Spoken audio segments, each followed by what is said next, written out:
The Adventures of Maya the Bee by Waldemar Bonsels. Chapter 1. First Flight. The elderly lady bee who helped the baby bee Maya when she awoke to life and slipped from her cell was called Cassandra, and commanded great respect in the hive. Those were exciting days. A rebellion had broken out in the nation of bees, which the queen was unable to suppress. While the experienced Cassandra wiped Maya's large, bright eyes and tried as best she could to arrange her delicate wings, the big hive hummed and buzzed like a threatening thunderstorm, and the baby bee found it very warm and said so to her companion. Cassandra looked about troubled, without replying. It astonished her that the child so soon found something to criticize, but really the child was right. The heat and the pushing and crowding were almost unbearable. Maya saw an endless succession of bees go by in such swarming haste that sometimes one climbed up and over another, or several rolled past together clotted in a ball. Once the queen bee approached. Cassandra and Maya were jostled aside. A drone, a friendly young fellow of immaculate appearance, came to their assistance. He nodded to Maya and stroked the shining hairs on his breast rather nervously with his foreleg. The bees used their forelegs as arms and hands. "The crash will come," he said to Cassandra. "The revolutionists will leave the city. A new queen has already been proclaimed."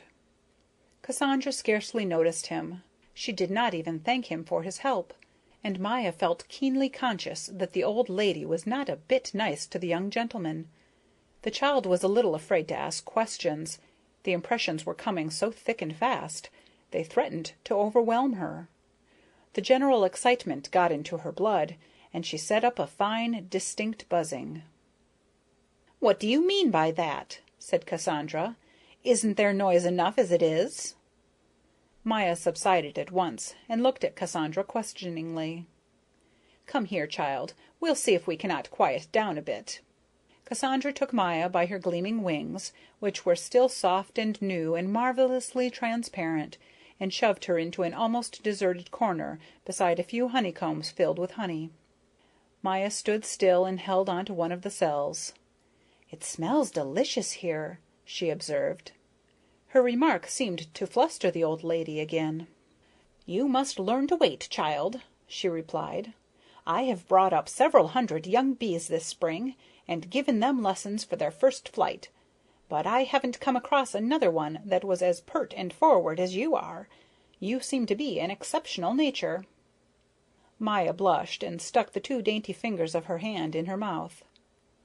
"Exceptional nature? What is an exceptional nature?" she asked shyly. "Oh, that's not nice!" cried Cassandra, referring not to Maya's question, which she had scarcely heeded, but to the child's sticking her fingers in her mouth.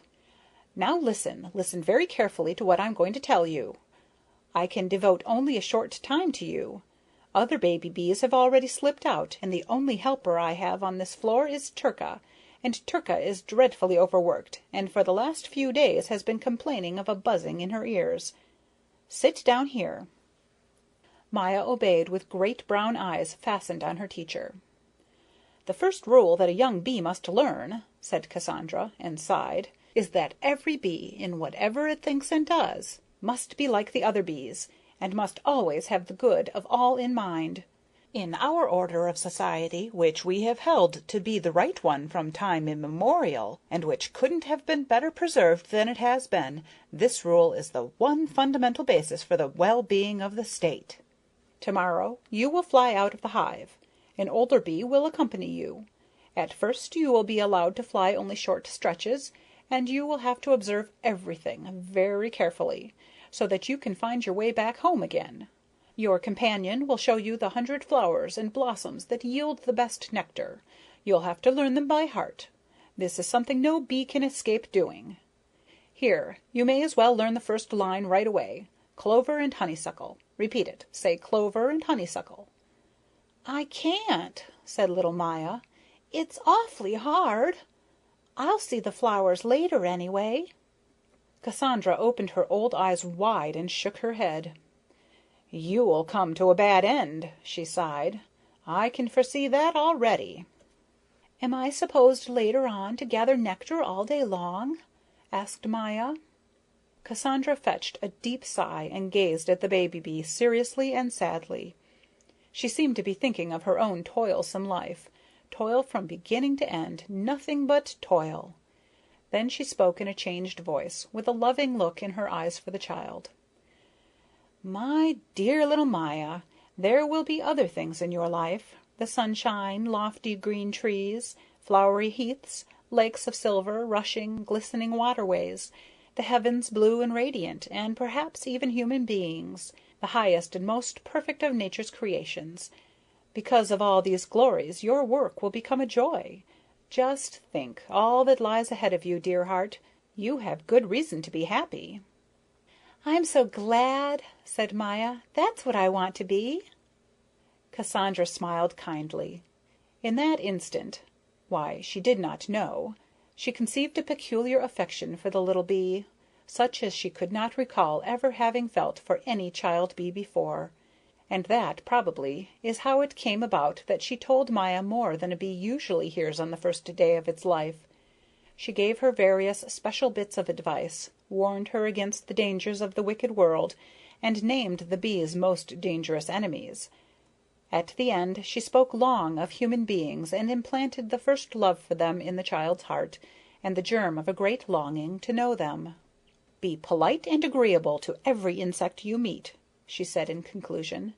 "Then you will learn more from them than I have told you today.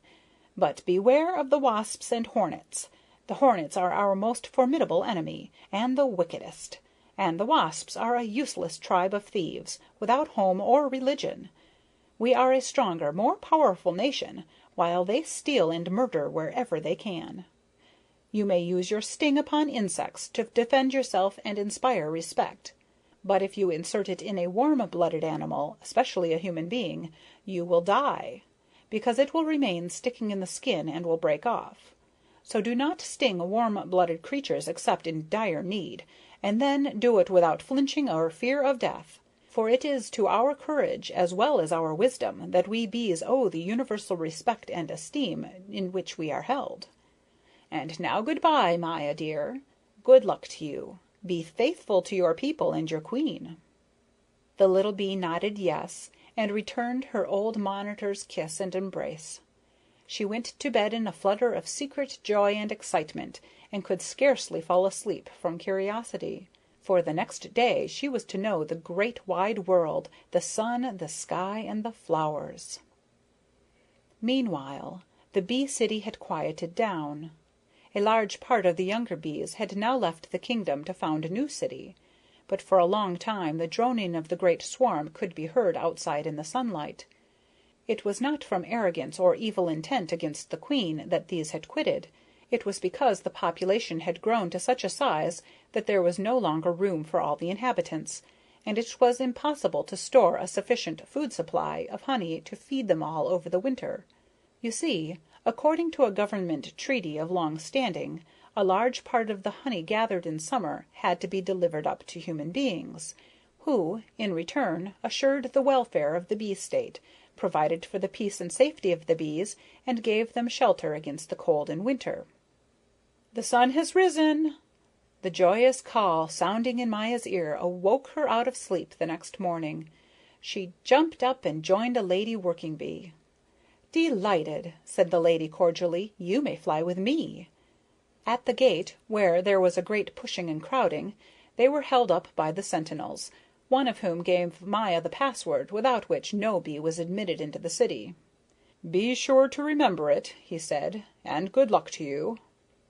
Outside the city gates a flood of sunlight assailed the little bee, a brilliance of green and gold so rich and warm and resplendent that she had to close her eyes, not knowing what to say or do from sheer delight. "Magnificent! It really is!" she said to her companion. "Do we fly into that?" "Right ahead," answered the lady bee. Maya raised her little head and moved her pretty new wings.